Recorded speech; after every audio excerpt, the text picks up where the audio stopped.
Good afternoon, everybody, again. I'm Lorraine Carli, NFPA Vice President of Outreach and Advocacy and President of the Home Fire Sprinkler Coalition. It's great to be here today at the International Association of Fire Chiefs CRR Leadership Conference and Home Fire Sprinkler Week. Thank you to the Fire and Life Safety section for this opportunity. This conference is about strategies to reduce community risk. Home fire sprinklers are one of those proven strategies. They play a vital role in CRR. We're here today to not only tell you how we can save more lives in our communities from fire and better protect our first responders from deadly exposure to fire and smoke, but to show you it is with the power of sprinklers that we can do this. This week, fire departments throughout North America are participating in Home Fire Sprinkler Week by conducting events just like this in their communities and across cyberspace with creative and targeted outreach through their social media channels. Home fires are a severe threat to residents as well as responding firefighters. If there is a reported home in your home, you are more likely to die today than you were in 1980. Let me repeat that. If you have a reported fire today, you are more likely to die than you were in 1980. We can do better than we have over the last 40 years. Fire is fast. Modern furnishings, open spaces, unprotected lightweight wood construction, and technologies such as lithium-ion batteries make home fires deadly in less than 2 minutes sometimes. That's not a lot of time to escape, especially for young children, older adults, people with disabilities, even our pets in our homes. Year after year, national fire data reinforces the fact that fire sprinklers reduce injuries, death, and property loss. Every building code in the U.S. includes the requirement to protect new homes with sprinklers. Yet, more than 1 million homes are built each year and less than 10% are protected with sprinklers. Now, why only 10%? It's a lack of public awareness, rampant myths, and the influence of special interests, primarily in the home building industry, who have successfully lobbied sprinklers out of codes in more than 25 states. Often, these groups argue that sprinklers are costly and prevent affordable housing. The real question decision makers need to ask, what is the cost to a community when new homes are built without sprinklers? Injury, death, firefighters' exposure, property loss, displacement cost, fire department resources, environmental concerns, and more. States or local jurisdictions are not fulfilling their obligation or meeting the expectations of the public to keep their communities safe when they strike this requirement from the codes. Removing sprinklers from the codes allows inferior homes to be built, threatening community risk reduction for decades. We are at a pivotal point. We're starting to see more jurisdictions keep sprinklers in the codes. Through education, we're seeing homes built with sprinklers, and the home building industry through education is learning that protecting homes can result by being able to put more developments with higher density, spacing fire hydrants further apart, and many other incentives that are beneficial to them that can be offered when sprinklers are used. Also, today's home buyers are savvy about fire safety. When they learn about sprinklers, they want them. The health and safety of our firefighters is critical. Every time they fight a fire, they risk their lives and are subjected to harmful, toxic flames and smoke. We need to lessen the burden on them by reducing home fires now and into the future. NFPA is proud to be a founding member of the Home Fire Sprinkler Coalition, along with the National Fire Sprinkler Association and the American Fire Sprinkler Association. A special thanks to NFSA for the demonstration trailer today. A big thank you to the Glendale Fire Department for being here with us. We also thank UL Safety Research Institute for their support and the important research they continue to do to prove how deadly fires are and why sprinklers are so important. Now, thank you to the other board members of HFSC, State Farm, FM Global, National Fallen Firefighters Foundation, National Association of State Fire Marshals, the National Volunteer Fire Council, the Phoenix Society for Burn Survivors, the Canadian Automatic Fire Sprinkler Association, and the U.S. Fire Administration. Thank you to the more than 3,600 Built for Life fire departments who are committed to educating about home fire sprinklers. You play a major role in reaching millions this week and throughout the year. Join us and share this life and property saving message. If every new home was built with sprinklers, we would dramatically reduce the home fire problem for decades to come.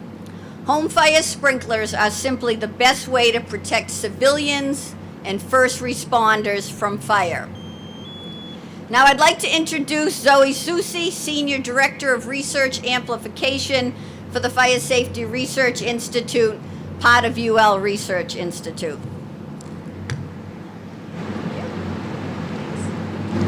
All right. Thanks, Lorraine, and thank you to our hosts, the International Association of Fire Chiefs, and to the National Fire Sprinkler Association for making today's demo possible. The Fire Safety Research Institute, FSRI, is proud to be a member of the Home Fire Sprinkler Coalition and to support Home Fire Sprinkler Week. As part of the independent safety science organization UL Research Institutes, FSRI is dedicated to addressing the world's unresolved fire safety risks and emerging dangers. The unresolved fire safety risks. And so I want to underline Lorraine's point about home fire deaths. While the number of home fires in the U.S. is decreasing, the number of home fire deaths is increasing. For over a decade, FSRI has conducted extensive research together with the fire service on fire dynamics in the modern home environment and the evolving hazards faced by both the fire service and the general public. And something we have validated time and time again through our full-scale fire experiments across commercial, industrial, and residential fires, residential structures is the speed at which fire grows and spreads is much quicker than it was years ago. As Lorraine said, fire is fast.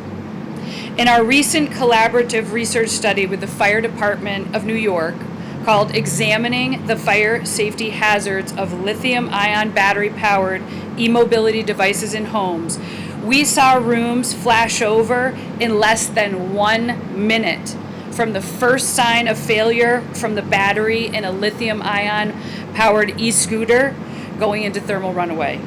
That could be less than half the time of a traditional fire. As I said, fire is fast, but home fire sprinklers are faster.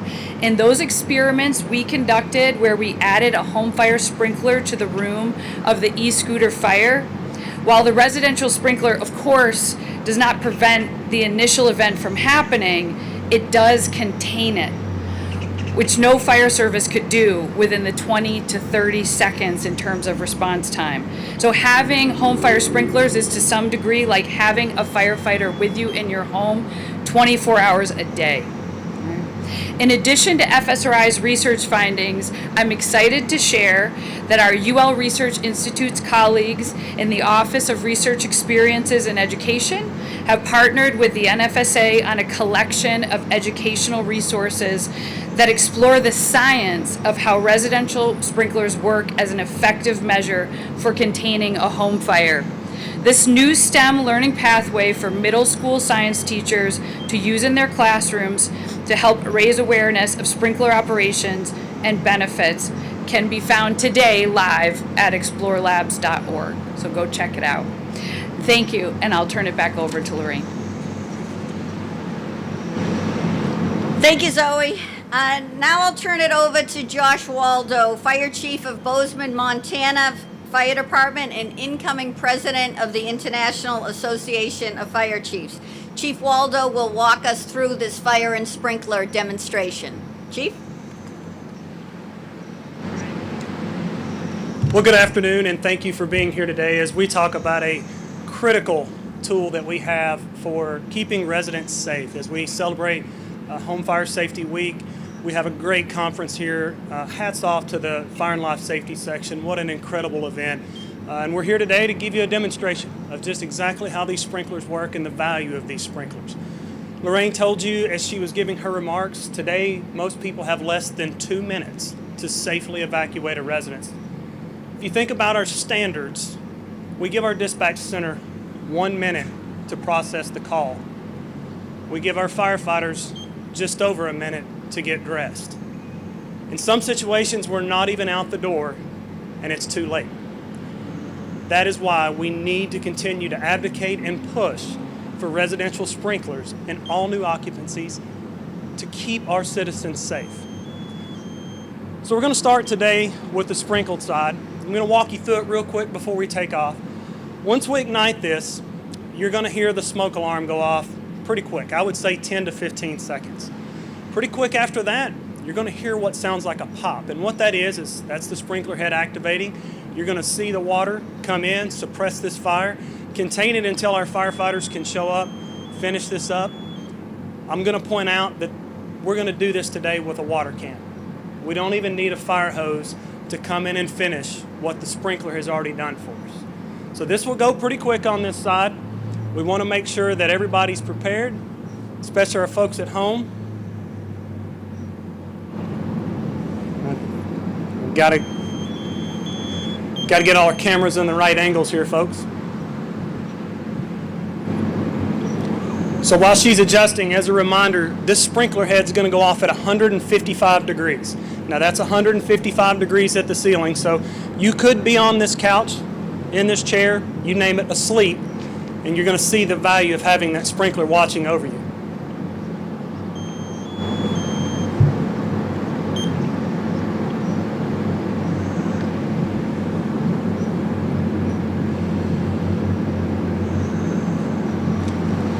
All right, we're ready. We're going to go ahead and start this one here.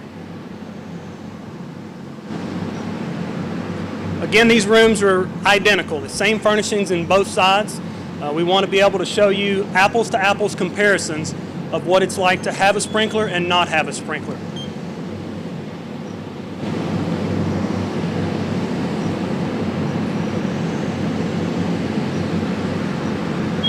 We have ignition. We already have a smoke alarm. Took less than 10 seconds. There's our sprinkler head, that fast, folks. Took us 11 seconds from the point of ignition to that sprinkler activating and controlling this fire. If you're in this room at this point, you're wet, but you're alive, and that's what matters. That's the importance of having these sprinklers in our occupancies. We're going to let that run for just a second. Go ahead and let the crew of engine 156 here from Glendale go in there and make sure that we're good.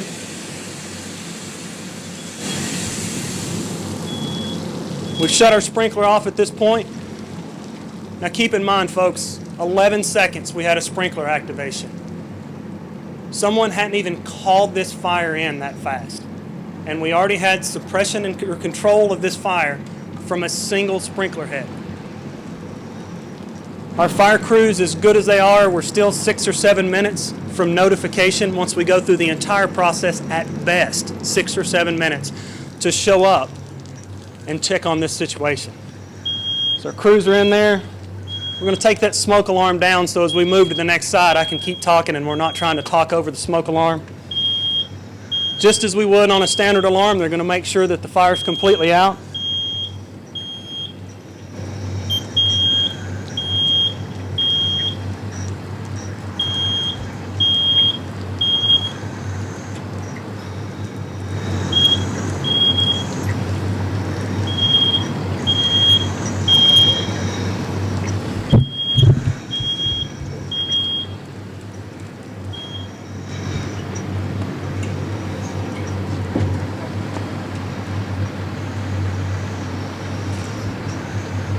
While our crews are still doing that, I want to show you something here.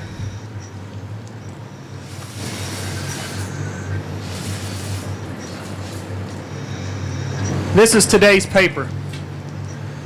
I could still pick the paper up and read it after I had a fire in my home because of sprinklers. This right here, to me, tells the story. If we can put sprinklers in our residential occupancies, we can save lives. If we can save a newspaper, we can save lives. We don't have the time that we used to have. Lorraine told you as she was speaking earlier, from 1980 to today, 44 years of advancement in technology and research, science, tactics, and you're more likely to die. We have the answers, folks. We're just not using them.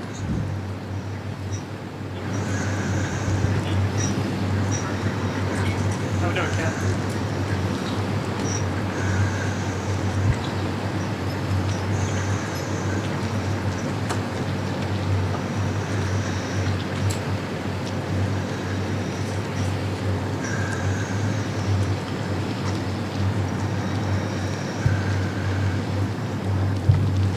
So as you can see, very, very minimal damage, if any at all.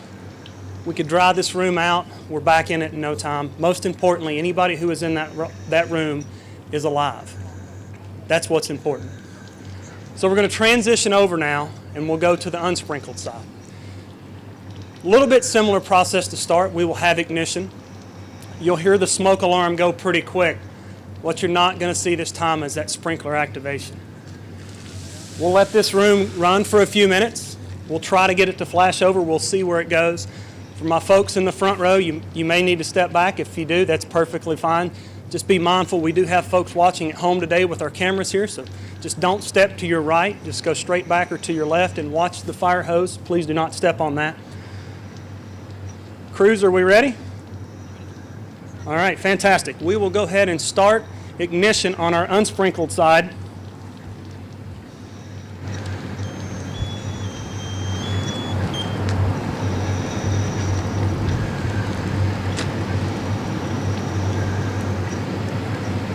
And we have ignition.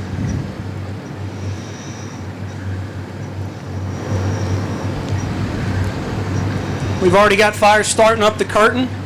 Be in the corner of the room there, moving pretty quick. There's our smoke alarm activation. Roughly 10 seconds, about what we saw on the first one. What we're not seeing at this point is that sprinkler activation. It's the most critical part that's missing here. We're already seeing smoke start to bank down the walls. At this point, hopefully the smoke alarm has woken someone up if they're in this room and they're attempting to evacuate. But as you can see, 2 minutes or less. This goes really, really fast, folks. Really starting to build some nasty, nasty smoke at the top.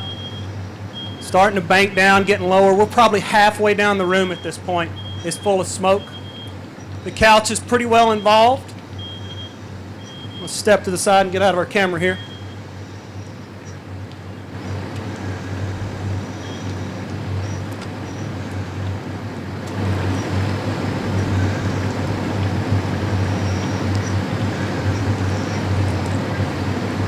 So at this point, our couch is pretty well fully involved.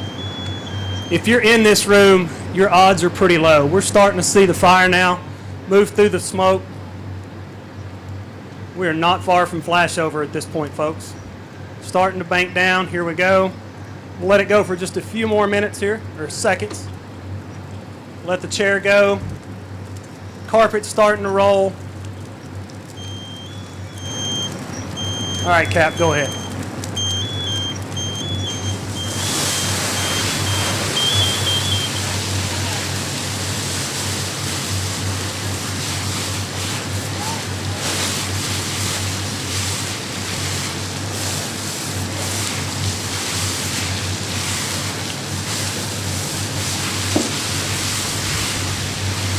So we let that room go for a minute 31 and reach flashover. So back to our remarks at the beginning, you had less than 2 minutes to evacuate. In this case, you had less than a minute 30. We'll continue to let our crews suppress that. I know everybody's trying to get out of the smoke. Once we get it completely put out, folks, if anybody'd like to stay around and take pictures, you'll be able to come up, see the results firsthand. Show the value of these sprinklers. I would encourage all of you as you go back to your communities to continue to tell this message. Share this video. This video was streamed live today and it is recorded, so feel free to share that. And then lastly, as they continue to work on a 100+ degree day, how about a round of applause for our engine company 156 from Glendale.